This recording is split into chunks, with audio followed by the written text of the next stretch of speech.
टीकाराम जी क्या है, आप क्या कहें, वो अपनी सरकार के बारे में क्या कहें, वो दूसरे पे दोष मंडित करना चाहते हैं। भाई केंद्र सरकार क्या करेगी इसमें? केंद्र सरकार ने तो एक स्कीम निकाली, पैसा दिया, किसानों के पास पहुंचे, सम्मान निधि पहुंचे, अपने सम्मान के साथ जिए किसान, और आप इसको तरीका ही गलत ले रहे हो और किसी वर्ग विशेष के लिए काम कर रहे हो। ये कोई मतलब होता है क्या भाई? देखिए चेतना जी, आप पूरे 5 साल की स्थिति बार बार अपन देखेंगे तो वो सिर्फ उनके पास यही मिलेगा आपको, भ्रष्टाचार, लाल डायरी, ये सब मिलेगा। अब इनके ओएसडी ने सारे खुलासे किए कि नहीं किए? अपने शांति धारीवाल जी किस तरह से बात करते हैं, मर्द है तो वो करेंगी।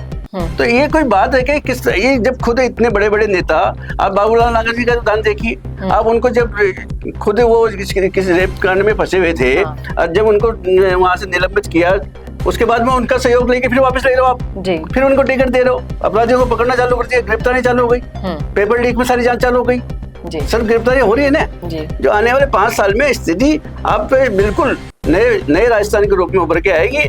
भ्रष्टाचार को लेकर कांग्रेस कितनी ज्यादा सीरियस थी, इसके खुलासे पर खुलासे हो रहे हैं। जी हाँ, विधानसभा में हंगामा उस वक्त मच गया जब प्रधानमंत्री किसान निधि योजना भ्रष्टाचार निधि बनकर सामने आई। करेंगे इस मुद्दे पर चर्चा इस वीडियो में, इसलिए बने रहेगा आखिर तक हमारे साथ। नमस्कार, मैं हूं चेतना शर्मा, आप देखना शुरू कर चुके हैं संवाद भारत का, भारत के लिए। और इस मुद्दे पर खास बातचीत के लिए मेरे साथ मौजूद हैं बीजेपी के संगठन के अहम हिस्सा रहने वाले दिनेश पोद्दार सर। सर आपका बहुत बहुत स्वागत है। नमस्ते। नमस्ते सर, मैं ये जानना चाहूंगी कि जिस तरीके से विधानसभा में केसाराम चौधरी के प्रश्न के जवाब में जो खुलासा हुआ वो वाकई में चौंकाने वाला था। किसान के लिए सरकारें करती हैं, आप पैसा इतना निकालते हैं उनकी सेवाओं के लिए, लेकिन बीच में ही जो करप्शन हो जाता है वो किसानों तक पहुंचता ही नहीं है पैसा, उसका ये सबसे बड़ा एग्जाम्पल बनकर उभरा है। क्या कहेंगे आप कि उन्होंने इस किसानों के हक के पैसे को भी खा डाला?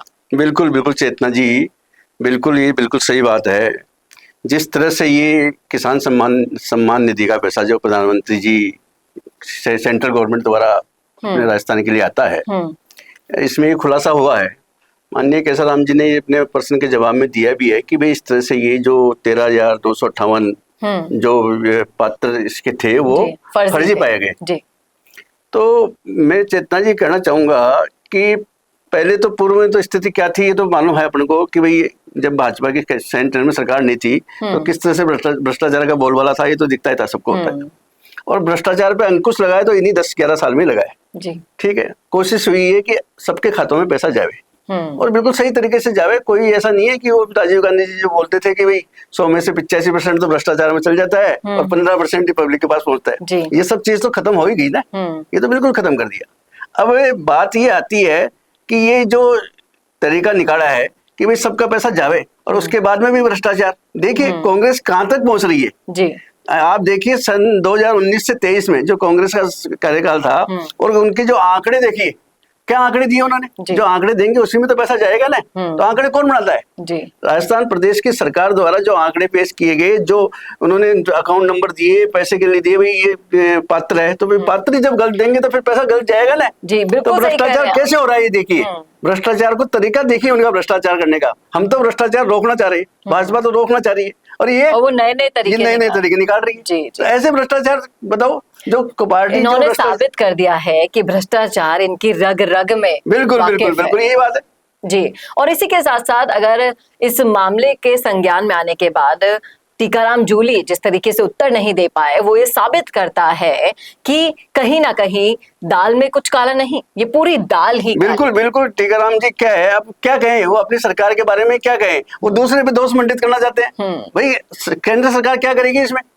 केंद्र सरकार ने तो एक स्कीम निकाली, पैसा दिया, किसानों के पास पहुंचे, सम्मान निधि पहुंचे, अपने सम्मान के साथ जिए किसान, और आप इसको तरीका ही गलत ले रहे हो और किसी वर्ग विशेष के लिए काम कर रहे हो, ये कोई मतलब होता है क्या भाई जी? और किसानों के हक का पैसा खाया है और उन्हीं किसानों को बरगलाते हैं। बिल्कुल उनके विरोध में, बीजेपी के विरोध में उन्हीं किसानों को उकसाते हैं। पहली बात तो आपके लिए, आप सरकार जो काम कर रही है उन तक पहुंचने नहीं दिया जा रहा, वो पैसा बीच में ही खाया जा रहा है और फिर उन्हीं को उकसाते हैं सरकार के खिलाफ। ये कहाँ तक ठीक है? और देखिए काले कारनामे का घड़ा किसी ना किसी दिन तो फूटता बिल्कुल, है, बिल्कुल, और ये लगातार फूटे जा रहा है कांग्रेस का। सर, मैं ये जानना चाहूंगी कि जिस तरीके से पूर्व मुख्यमंत्री अशोक गहलोत के भ्रष्टाचार और भी सारे मामले उनके ओएसडी ने बताए, तो बिल्कुल। आपको नहीं लगता कि शीर्ष से लेके ये निम्न स्तर तक यही चला है पिछले पूरे कार्यकाल में? देखिए चेतना जी, आप पूरे 5 साल की स्थिति बार बार अपन देखेंगे तो वो सिर्फ उनके पास यही मिलेगा आपको, भ्रष्टाचार, लाल डायरी, ये सब मिलेगा। अब इनके ओएसडी ने सारे खुलासे किए कि नहीं किए? जी। किस किस में इनके जितने भी थे, इनके चाहे एसआई भर्ती हो, चाहे पेपर लीक हो, और वो सारे खुलासे हुए ना, इनकी लाल डायरी सामने आई। अरे इनके खुद के नेता ही देखो ना, इनके राजेंद्र गोटा जी ने पूरा क्लियर कर दिया कि कौन कौन लिप्त है, कौन नहीं है। और मतलब किस भ्रष्टाचार तरह के से अलावा नहीं, भी, भ्रष्टाचार के अलावा आप महिलाओं पर देखिए आप। हाँ, मैं यही एग्जैक्टली पूछना चाह रही थी कि महिलाओं की स्थिति में महिलाओं की स्थिति कैसी स्थिति है, क्या स्थिति नहीं है? माननीय अपने शांति धारीवाल जी किस तरह से बात करते हैं, मर्द है तो वो करेंगी।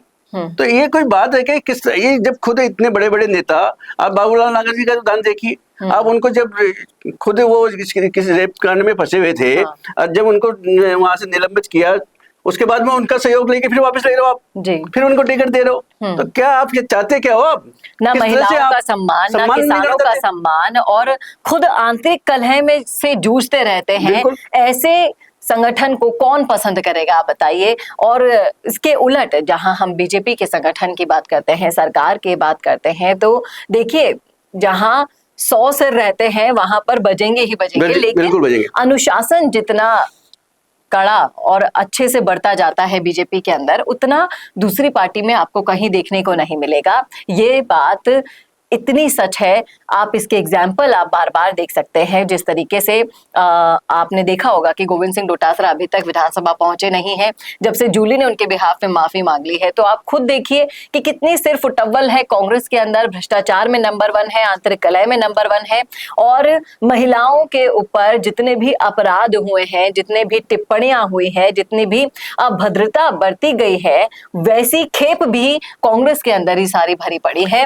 तो जहां तक मुझे लगता है सर कि आने वाले 5 सालों में एक जो जनमानस है वो इस तरह से बन जाएगा कि ये जो विपक्ष है वो पूरी तरीके से खत्म हो जाएगा। क्या कहते हैं आप? देखिए चेतना जी, जो भाजपा का काम करने का तरीका है वो आपको पता है, किस तरह से काम करना है। जहां जहां जितनी भी कमियां हैं, मान लो ये भ्रष्टाचार के लिए, महिलाओं के अत्याचार के लिए, और प्रदेश के विकास की, तो ये जितने भी काम होने हैं सब एक एक करके होने वाले हैं जी। और जितने भी ये काम 5 साल के कांग्रेस शासन में जिन्होंने किए हैं, और उनके ऊपर जो अंकुश लगाना है, जो गिरफ्तारियां होनी है, जो हमको कानून व्यवस्था ठीक करनी है, वो सब ठीक की जा रही है। और जल्द से जल्द इस मामले में जांच जैसे जैसे होती और जाएगी बिल्कुल जांच हो रही है ना। आप देखिए एसआई भर्ती में जांच शुरू कर दी, अपराधियों को पकड़ना चालू कर दिया, गिरफ्तारी चालू हो गई, पेपर लीक में सारी जांच चालू हो गई जी। सर, गिरफ्तारी हो रही है ना। तो सारे सभी विषय पे सारे काम हो रहे हैं। जितने जितने सेक्टर्स में काम करने की आवश्यकता है उन सेक्टर पे काम किया जा रहा है। आप लेके अभी बजट की स्थिति देखिए, बजट में भी कितना हमने इंफ्रास्ट्रक्चर में और काम किया है। और आने वाले राइजिंग राजस्थान, आप देखिए सबसे बड़ा काम क्या किया, पहले साल में राइजिंग राजस्थान लाए, कितना बड़ा काम हुआ। अभी ये पर्यटन का और ला रहे हैं, ये आईफा हो रहा है, आपने सामने देखा 2 दिन का आईफा चला, इससे पर्यटन को कितना बढ़ावा मिलेगा। तो इस काम करने का जो भाजपा सरकार का जो काम करने का तरीका है, माननीय भजन लाल जी सरकार ने जो काम करने की विजन है, काम करने की नीतियां आप उनकी देखिए ना, जो आने वाले 5 साल में स्थिति आप बिल्कुल नए राजस्थान के रूप में उभर के आएगी। और ये जो कांग्रेस की जो विपक्ष की स्थिति है वो तो अब बहुत दयनीय होते जा रही है। जी बिल्कुल सही कहा आपने। और जिस तरीके से अंदाजा लगाया जा रहा है कि आने वाले कुछ समय में राजस्थान की जो परिपाटी चलती आ रही थी वो भी टूटने वाली है और एक नया इतिहास बीजेपी रचने वाली है। बिल्कुल। सर बहुत बहुत शुक्रिया इस मुद्दे पर अपनी राय रखने के लिए। क्या कहते हैं आप इस मुद्दे पर, रखिएगा जरूर कमेंट बॉक्स में अपनी राय। कैसा लगा वीडियो ये बताना ना भूलेगा, और ऐसे और वीडियोस के लिए देखते रहिए संवाद भारत के लिए। नमस्कार।